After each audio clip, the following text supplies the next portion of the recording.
Good evening, I'm Dennis Ward. Welcome to APTN National News. It was an emotional press conference in Treaty 8 territory where an Alberta woman described losing her baby. APTN's Chris Stewart has more.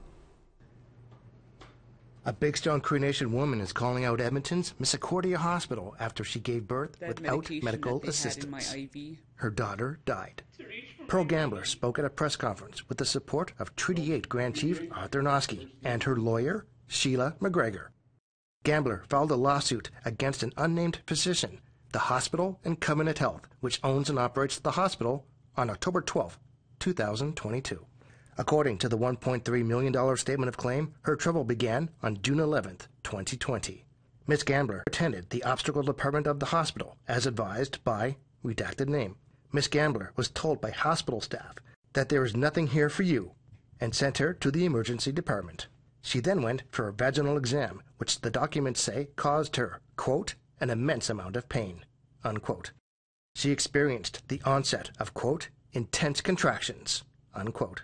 Finally, on June 12th, Ms. Gambler suffered a spontaneous rupture of membranes and delivered her 19-week-old fetus in the surgical room with 3 other patients, without hands-on nursing care and without a physician having been called. Her lawyer, Sheila McGregor, said they sued to hold the hospital accountable. These events have been incredibly traumatic for Ms. Gambler, and she spent a lot of time working to get to the place where she can sit here in front of everybody and tell her story. Chief Noski called on Alberta's Premier Danielle Smith to implement Indigenous cultural training. We, as First Nations people, go to these treatment centers in confidence that our treaty card is going to provide, the cost for what's needed for our treatment. And both levels of government today has basically, decimated the integrity of that treaty card. Covenant Health sent this statement. Covenant Health takes any and all complaints and concerns seriously, including allegations of racism and discrimination. Racism and discrimination in all forms have no place within Covenant Health. McGregor had this message. We want this to never happen again, and that is one. Chris Stewart, APTN National News, Edmonton. To Thunder Bay now, where a verdict is just coming down this hour from the inquest into the deaths of Don Mamakwa and Roland McKay. Mamakwa died on August 3rd, 2014, and McKay died in July of 2017. Both men were in custody at the time of their deaths at the Thunder Bay Police Headquarters. Earlier this week, Acting Police Chief Dan Taddeo told the inquest there was compassion fatigue among officers. The inquest jury examined how the men died to prevent future deaths in custody. They have so far made 35 recommendations. We'll have more on this story as it develops. In Saskatchewan, a group of Indigenous matriarchs are working to address the educational claims of Mary Ellen Turpel-Lafont. Retired Senator Lillian Dick is a member of the Informal Collective and says that universities need to examine how they bestow honorary degrees. She said that the institutions lend integrity to Indigenous claims like Turpel-Lafont's when they grant such degrees. According to Turpel-Lafont's CV, she has been granted honorary degrees of Doctors of Law from 12 Canadian universities. She won't show this little status card. So there ought to be some kind of consequences. And one of the consequences that seems reasonable is for the universities that gave her an honorary degree to look at the situation and decide whether or not they should revoke it. In Fall River, Nova Scotia, Regional Chief of the Assembly of First Nations, Paul Prosper, along with Crown Indigenous Relations Minister Mark Miller, announced the co-development of an independent specific claims resolution centre. Specific claims are First Nations grievances with the Crown. First Nations have often criticized the federal government for unfair resolutions. First Nations have called for an independent process to resolve claims in a fair and timely manner. On Thursday, everyone was celebrating the Resolution Centre as the solution.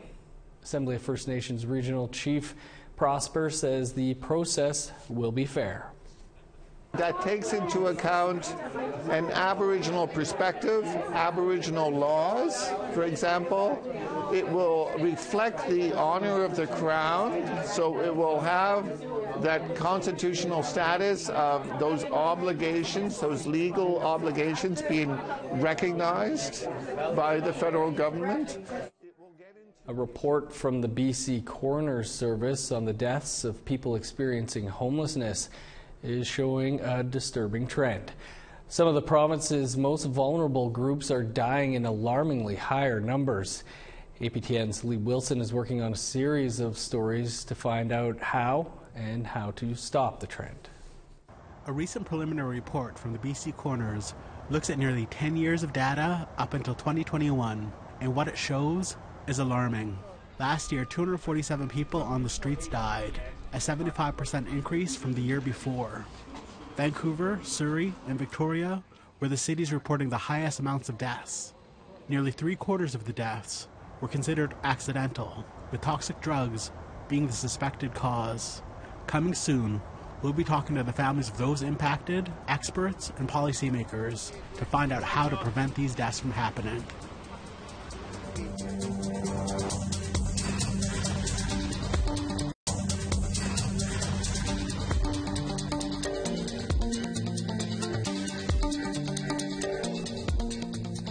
Welcome back. There was a major setback in Ottawa today for those fighting to reduce the massive overrepresentation of Indigenous women in Canada's prison system.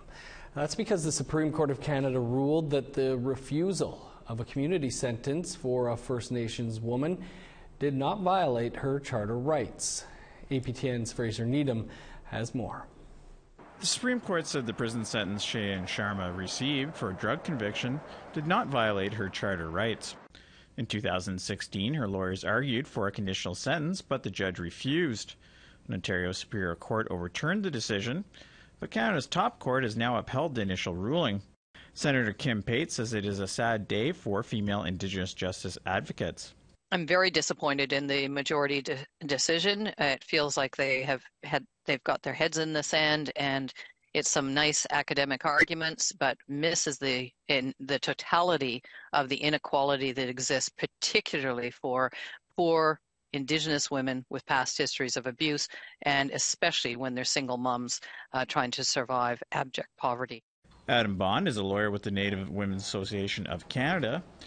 He says it is amazing the Supreme Court was unable to fully take into account the historic injustices against Indigenous women and why they end up in incarceration. But the majority said that, interestingly, that Ms. Sharma should have adduced something more, some more evidence, perhaps expert evidence or statistical evidence to prove that the impugned provisions do cause this distinction on the basis of race. Bond says Canada's top court has now basically thrown the issue back to Parliament and left it up to MPs to determine how conditional sentences are best applied to Indigenous women that find themselves on the wrong side of the law.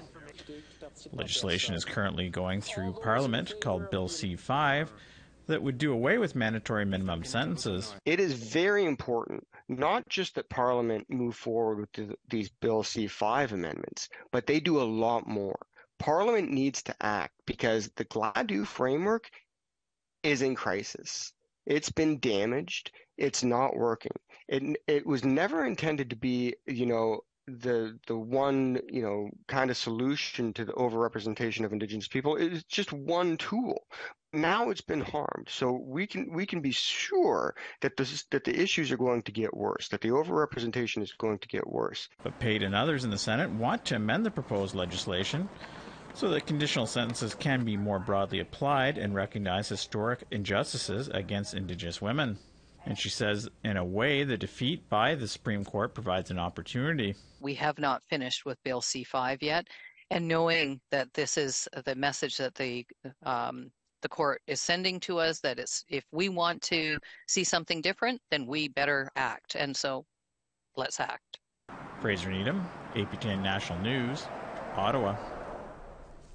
Quebec's first ever Indigenous MNA, Alexis Wabanolahat, was denied car insurance because of his on-reserve postal code. Quebec's Human Rights Commission ruled that he had been subject to ethnicity-based discrimination. But as Amelia Fournier explains, his fight isn't over. Ça a des impacts sur notre dignité. Tu sais, quand on se fait refuser quelque chose comme ça, puis on se dit, ben, c'est quoi ma place? Alexis Wawanalawat is talking about something that most Canadians take for granted, getting your car insured. He was the first ever Indigenous MNA and has a background in law. But all that success didn't stop Wawanalawat from being denied car insurance by Industrial Alliance, a Quebec private insurer, because he lived on reserve in Odanak, Quebec. He knew others living on reserve in Quebec were having the same issue, and not just with car insurance. Other insurance services have been automatically declined or required payment of high premiums to those with on-reserve postal codes. On est obligé, selon le Code de la sécurité routière, d'avoir une assurance auto. Donc, il arrive souvent que sur les communautés, on ait à payer beaucoup plus cher pour un même service qui sera offert à quelques kilomètres de là à moindre prix. Wawanalawat took it up with Quebec's Provincial Human Rights Commission in 2018. 4 years later, and with the help of his community and Montreal Centre for Research Action on Race Relations, or CRAR, the court ruled in his favor, ordering Industrial Alliance to pay out $20,000 and modify their system so it no longer automatically denies reserve postal codes and adopts a policy addressing this discrimination. Full said to me it was the first time la Commission recognized some discrimination, and the insurance industry for a native person in Quebec.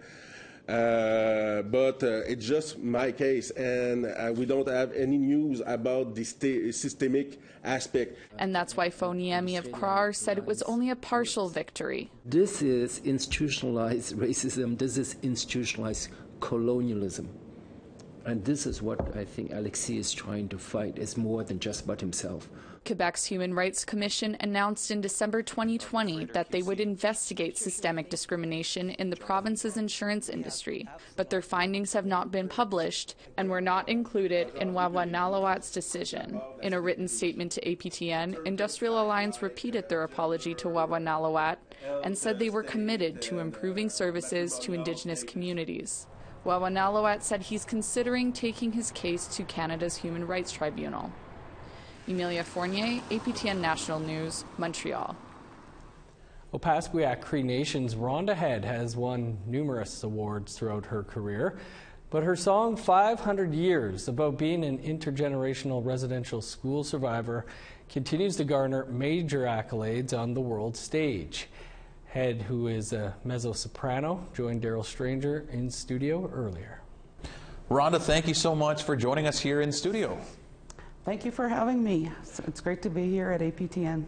So congratulations on the success of your song, 500 Years. Now, the single just picked up a third international award, this time the 2022 Lit Talent Award for the Best Social Impact Song. What does it mean to you to see this song being so recognized on a global stage? It means a lot to me because the song is about our Indigenous history, about the residential school system, my mom's experience. You know, and when I re-released the song, I dedicated it to the children who are being found in residential school sites across the country. And it's really important that this song is heard, especially it makes me really proud that it's being heard around the world internationally and about our history as Indigenous people here in Canada. So what does the song 500 Years mean to you, and you know, why did you want to write the song in the first place? I actually, the song was channeled through me by our ancestors to write. It was actually the first song that I ever wrote. I never wrote a song before. And it was the time of a government that didn't like, or and openly didn't like Indigenous people, and it was a time of missing and murdered women. The movement was starting to get bigger and stronger and wider around the world, and And I talked about my mom's residential school experience, and it's just really like all these emotions came through me, and I believe that the ancestors channeled through me to write this song. Well, if it's picking up all this esteem and award, it sounds like you need to write more songs yourself here. So what's some of the feedback you're hearing from fans and those who listen? A lot of people, I know they cry when they listen to the song, because it's it's our story, and a lot of people can relate to the song and the lyrics. People that like non-Indigenous people that hear it, they feel the heart. They feel it in their heart of the pain of what our people went through, and it's just really nice to get these awards for this song to be recognized globally and to share our stories with the world. And you've also got a performance coming up at a famed venue in New York City. Can you tell us a little bit about that? Sure. I'm part of the Flin Flon Choir, and the choir director emailed me and asked me to be part of the choir. Her name is Crystal Colt, and she got an invitation to bring the choir to go and perform in New York City in November of 2023. And because of that, a local businessman, Noel Brenier, he asked me to invite 4 Indigenous youth who are interested in classical music or an opera. So I did a call out, and I made them audition for me, and they're coming with me to watch the concert and just be a part of it and to expose them, especially in New York. It's such an artsy city, and it's really exciting. I'm really excited for them to be part of the show. Well, to come and watch the show. And what's the venue, Rhonda? Oh, the venue is Carnegie Hall. Well, there we go. Perfect. That sounds super exciting. Best of luck with that. We're going to have to leave it there, Rhonda, but again, thank you so much for taking the time here, and congratulations on all of the success that you've had. Thank you so much. And congrats to Rhonda on all her success. 3 Indigenous people are among those receiving one of the highest honors bestowed by the federal government. We'll tell you who after the break.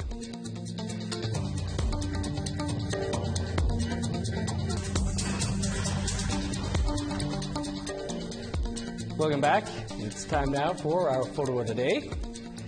Susan Hare sent in this great photo of the setting sun over Lake Placid, which is located in the region of Mchiging First Nation, about 6 hours north of Toronto. Thanks for that, Susan. We want to see your photos. You can send them by email to share@aptn.ca, and then tune in next week to see if your photo is our next photo of the day. Let's take a look now at Saturday's weather forecast. Starting on the East Coast, 18 in Charlottetown, 15 in St. John's. -2 with snow in Kuujjuaq, +2 with rain in Happy Valley Goose Bay. 23 and cloudy in Montreal, showers in 12 for Chibougamau. 16 with rain in Sault Ste. Marie, rain, and 19 in North Bay. +3 with snow in Thunder Bay, sunny, and +4 for Sioux Lookout. +4 in God's Lake, 4 above in Norway House, 6 in Winnipeg with showers, rain, and 5 in Dauphin. 6 in Regina with rain, snow, and +1 in Saskatoon. -3 with snow in Meadow Lake, 2 below, and snow for La Ronge. In northern Alberta, snow and 8 below for Fort Chip, +1 with snow in Fort McMurray. -2 with flurries in Edmonton, +5 and snow in Lethbridge. 9 above in Vancouver with showers, 7 with a chance of snow in Kamloops, +2 and snow in Prince George, 0 with flurries in Smithers. -20 in Old Crow, snow and 12 below for Whitehorse. -7 in Yellowknife, 13 below with snow in Norman Wells.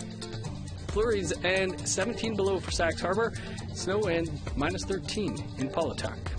0 with snow in Chesterfield and Whale Cove. -20 with snow in Resolute, 12 below in Iqaluit.